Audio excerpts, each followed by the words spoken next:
რატო ვამახვილებ თუ ნეგატივზე ყურადღებას, რატო გვახსოვს? აი 10 წლის უკან რა გვითხრეს, ვიღაცა რანდომ ქალმა ქუჩაში, შეურაცხყოფა მოგაყენა და რატო გვავიწყდება ძალიან ხშირად კომპლიმენტები, რაღაცა ქება გვავიწყდება ეგ და რატო გვახსოვს მაინდა-მაინც ნეგატივი. იმიტომ რომ ნეგატივს ძალიან მწვავე ჰორმონი, ნეგატივზე ძალიან მწვავე ჰორმონი ირთვება, სტრესის ჰორმონი. და ამ სტრესს რა თქმა უნდა ჩვენი ტვინი იმახსოვრებს. პლუს ამას გავაზრებლად ყველას გვინდა რომ აი მოუწონდეთ ყველას და ვიღაცას თუ არ მოუწონვართ ხო ეს ჩვენში საფრთხეს ქმნის რა.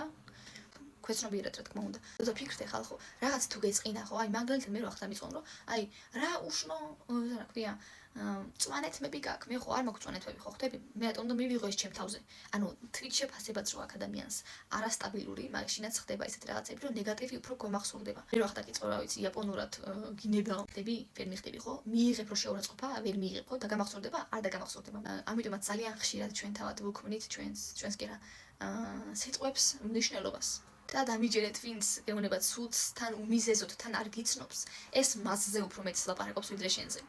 გამახსოვრდება, მაგრამ გაიაზრო, რატო გითხრა, ვინ არის ეგ ადამიანი, თავად როგორია.